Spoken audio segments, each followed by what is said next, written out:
it's Jessica. Ignore this on my shirt. I literally just spilled water on it, so there you go. But anyways, today I'm going to be talking about Life is Strange 2, Episode 4, Faith. Now, I have been so excited for this. The last episode came out in May, and it's been a really long wait in between episodes, which I understand because they're trying to make a graphically better game than the first and make it be a bit longer and everything like that. I know it's a process to make games. Like, I'm not mad. I've just been really excited for this, counting down the days on my calendar and everything.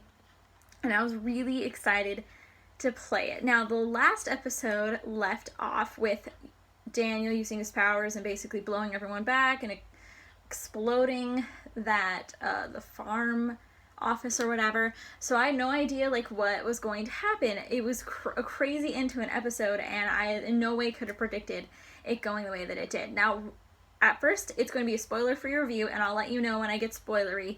So if you haven't played or watched the episode, you can do that. Now, I thought that the episode was amazing. It's, in my opinion, the best episode of the season.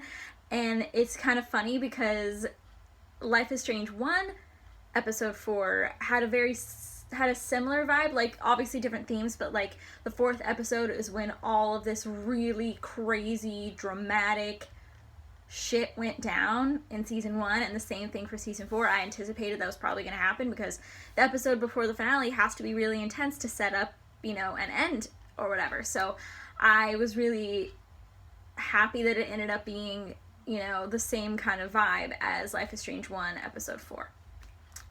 Now, overall, the voice acting was so good in this episode.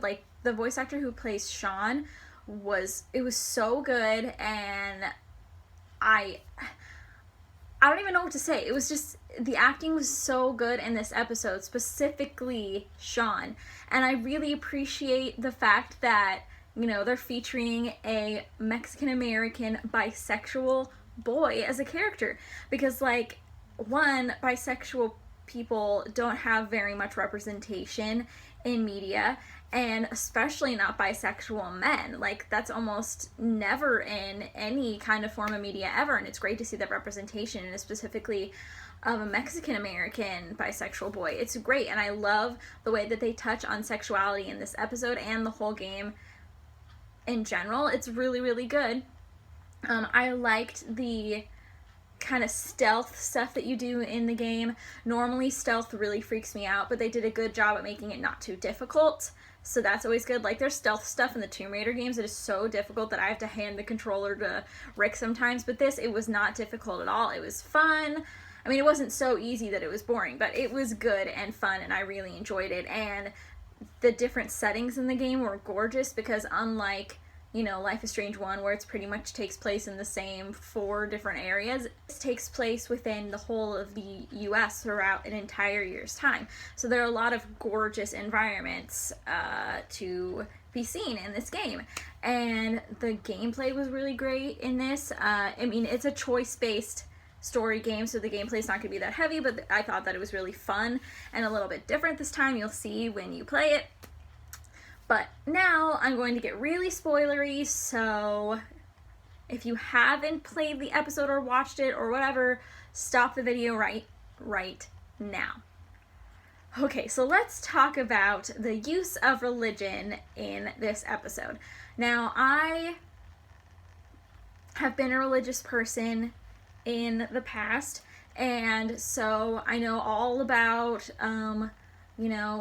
what can happen in a church and how religion can be used to manipulate and hurt people and things like that. But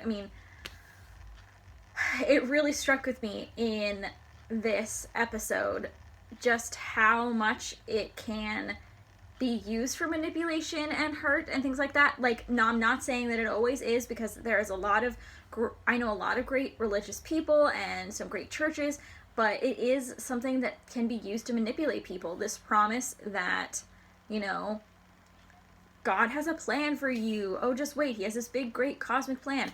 That's what they used to manipulate Daniel, is by basically telling him that God has this beautiful plan for him and can make his life better because of his miracle, his powers.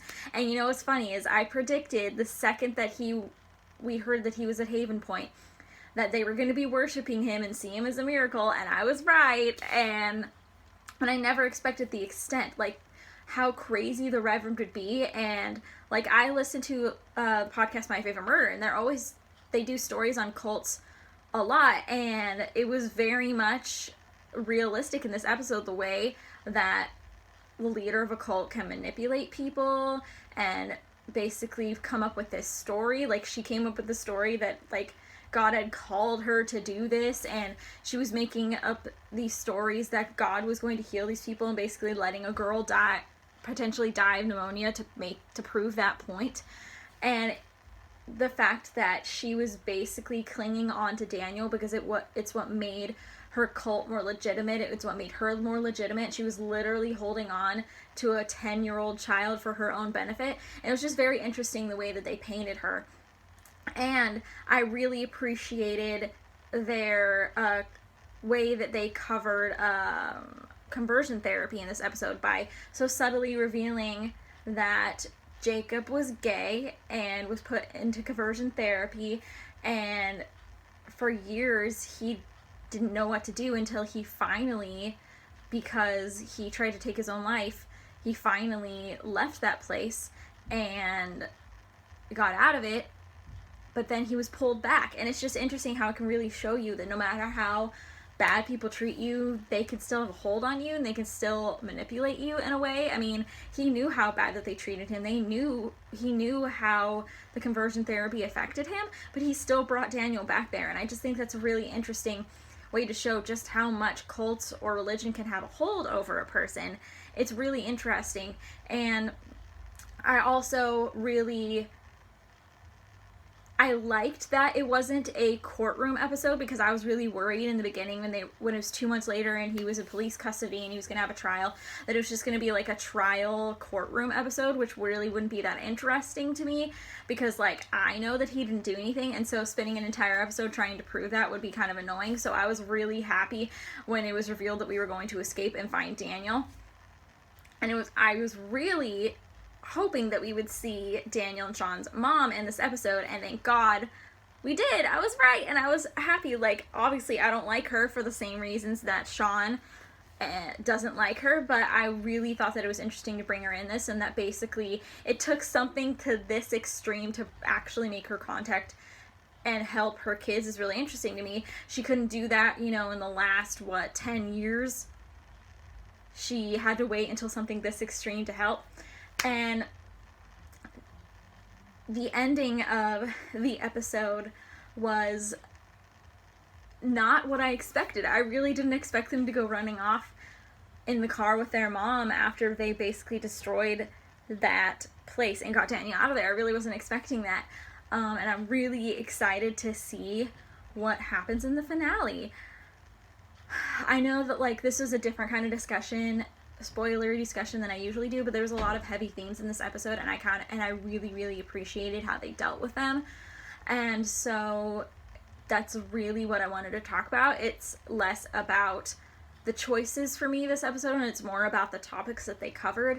I didn't feel like there was any, like, really huge decisions we made in this episode, but that really wasn't important. What was important was the issues they were covering, and I just really enjoyed it, and I think that people should play it because it gives representation to people that don't normally get it, and it covers issues like sexuality and religion and racism and things like that other things just don't cover as well as them. And I really think that this is an important game to be played.